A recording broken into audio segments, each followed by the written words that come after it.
Esta semana en el Dicho al Hecho me da muchísimo gusto platicar con Leticia Bonifaz, Paola Zavala. Con ustedes queremos ver lo resuelto hace apenas unos días por la Suprema Corte de Justicia de la Nación. Se había solicitado ya desde hace mucho tiempo, no es algo reciente, pero es algo que sigue ocurriendo, retenes, revisiones y demás para evitar que los migrantes avancen hacia el norte del país, pero revisiones aleatorias, más bien discriminatorias por el aspecto de las personas, un tema que llegó a la Corte y que ahora se prohíbe cualquier tipo de estas revisiones. Leti, comienzo contigo. Gracias, Alex. El asunto es muy importante, sí. Lo resolvió la ponencia, lo presentó la ponencia de la ministra Margarita Ríos Fajad, y creo que es muy importante que se sepa que la Corte ya definió que no se pueden hacer revisiones migratorias fuera de los lugares de tránsito internacional. ¿Por qué? Porque es el caso de 3 migrantes mexicanos que iban de Ocosingo, Chiapas, a Guaymas, Sonora, y los detienen en Palmillas, en Querétaro. Allí, si apenas hablaban español, no tuvieron posibilidad de defensa y fue una violación constante porque les pidieron el INE y el menor de edad no traía INE y las otras 2 personas presentaron el INE y les dijeron que seguro eran falsos y estuvieron retenidos en una estación migratoria, mexicanos, indígenas, porque fueron confundidos con guatemaltecos. Sí, pues un poco abonando a lo que dice Leti, además, ellos denuncian haber sufrido malos tratos, ¿no? Además de esta privación ilegal, y los querían deportar a Guatemala. Y si tú piensas en lo que acaba de narrar Leti, todo está mal, ¿no? Desde que por tu fenotipo te detengan, claro, hasta que además te detengan en áreas que no son frontera, ¿no? O sea, en un estado del centro del país.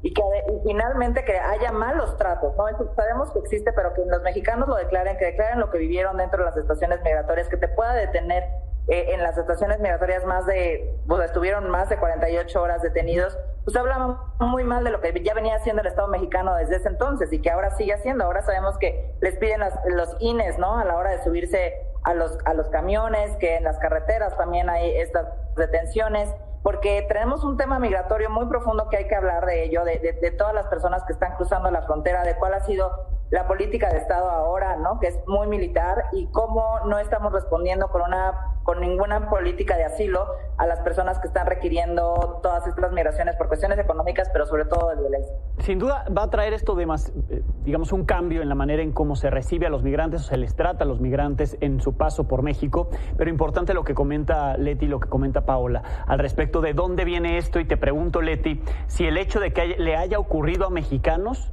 esta, digamos, fue la forma o el por qué llegó hasta la Suprema Corte de Justicia de la Nación, y se pudo resolver ahí porque le ocurrió a mexicanos, y por eso pues sí beneficiará seguramente a mexicanos que les pueda pasar eso, pero también a la mayoría de migrantes de otros países. Mira, Alex, el punto es que quien está migrando extranjero no quiere detenerse en seguir juicios largos. Sí. En cambio, alguien que es de aquí y bien asesorado, en este caso por CONAPRED, puede llevar hasta las últimas consecuencias. Fueron años, pero el migrante, el que va de paso, no se detiene a juicios. Totalmente. Son escasísimos. Bien, entonces, digamos, el mexicano está en su país y pudo seguir con ayuda del CONAPRED. Lo que ahora, digamos, la ventaja para el resto, mexicanos y centroamericanos en su mayoría, pues es que ya no tendrían por qué pararlos. Sobre todo, decías tú, Pau, la condición, ¿no? Todo mal, porque además, por tu aspecto, muchas veces al llegar a un aeropuerto, en una carretera, estas detenciones que se hacían de manera aleatoria simplemente por el aspecto de las personas, y podrían terminar en estaciones migratorias como ocurre, y ya no debería de ocurrir a partir de ahora. Creo que una de las cosas que hay que reflexionar es también los efectos de esta decisión.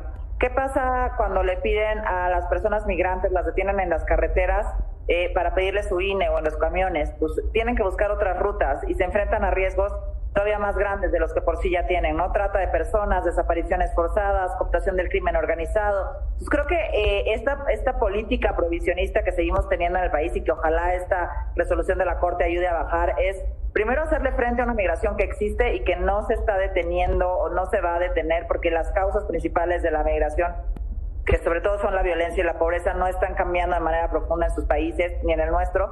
Pero ¿cómo hacemos para que estas personas vivan las menos violencias posibles? y eso creo que en ese sentido esta sentencia da un paso importante, por lo menos a que no se enfrenten a caminos más inseguros. Bien, veremos el cumplimiento de la misma, lo estaremos comentando. Gracias a ambas. Gracias, Leti. Gracias, Pau. Gracias, Alex. Buenas noches. Gracias a Leticia Bonifaz y a Paola Zavala. Así del dicho al hecho.